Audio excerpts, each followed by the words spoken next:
내란 이후를 살아가기 위하여. 정범진 생명평화민주주의 연구소 이사장.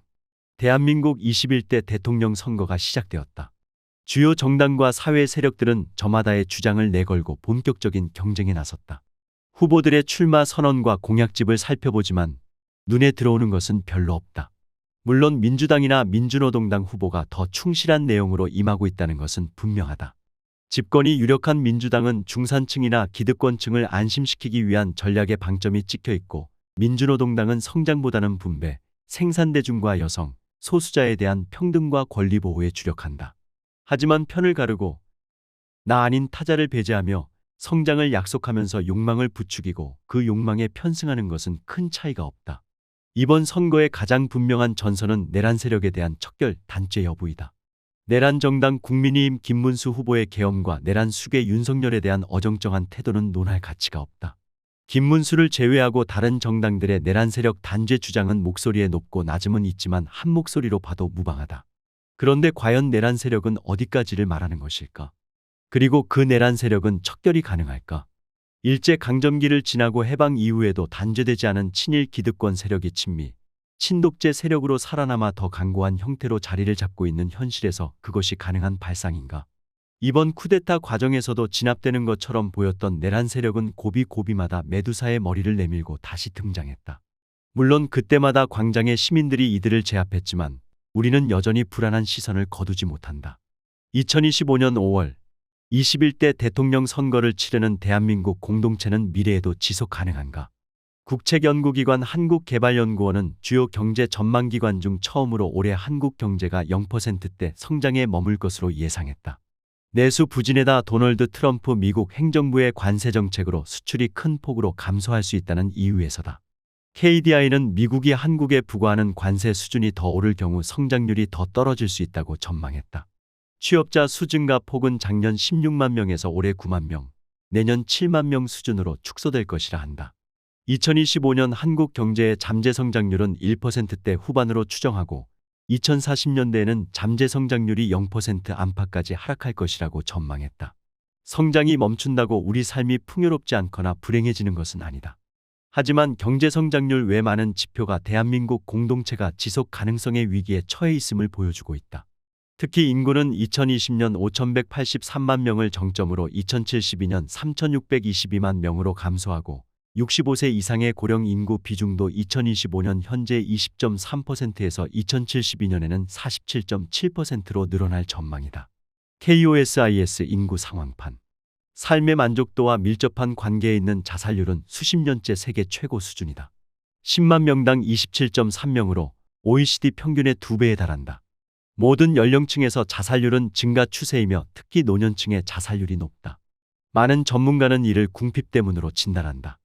국세청 자료에 따르면 2021년 종합소득세 기준으로 상위 0.1% 소득자가 차지하는 소득의 비중은 10%이며 상위 1%는 24%, 상위 10%는 56%, 나머지 90%가 44%를 차지한다.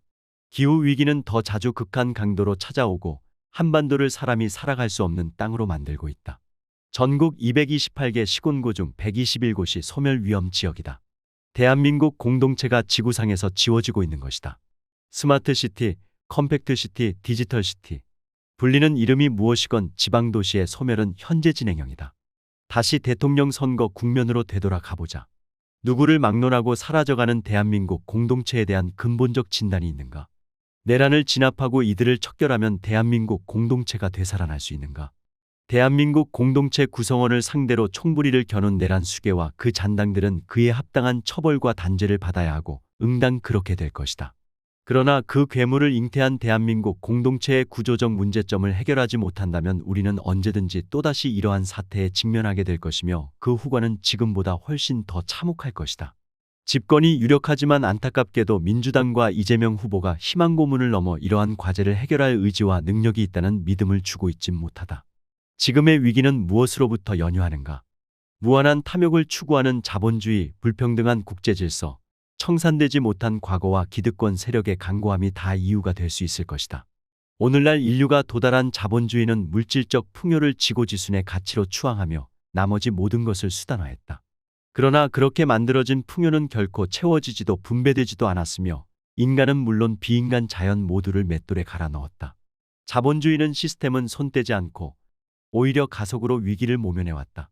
도입된 새로운 기술과 기법은 다음 단계에서 반드시 새로운 위기를 낳았다. 하지만 자본은 한순간도 쉬지 않고 기꺼이 새로운 위기에 덤벼든다. 그것이 자본주의의 역사다. 자본주의가 추구한 물질 문명, 더 빠른 속도와 직진만을 추구하는 근대는 결국 6차 대절멸의 위기를 낳았다. 그 자본주의 체제에서 산업화와 민주화를 동시에 성취했다는 국뽕 공동체 대한민국에서 내란 세력이라는 괴물이 등장한 것이다. 내란 세력은 누구인가? 누가 만들어냈는가? 윤석열, 김용현, 한덕수, 최상목, 심우정, 이창수, 조이대, 직위원, 고성국, 김문수. 나 그리고 또 다른 나인 너의 이름 석자가 거명되지 않는다고 나는 그 정의와 현실로부터 자유로운가? 오로지 경쟁, 직진, 승자독식의 산지옥 대한민국이 빚어낸 정치인, 관료, 법률가, 사회운동가의 다른 이름이 내란 세력 아닌가? 설국열차라는 지옥의 쳇바퀴에서 벗어나는 방법은 열차에서 뛰어내리는 것이다. 어떤 이는 그것을 패배와 후퇴, 일탈이라고 할 수도 있을 것이다. 그러나 그것은 혁명적 전환, 패러다임을 바꾸는 것일 수도 있고 나아가 우리의 삶을 더욱 풍요롭게 하는 것일 수도 있다.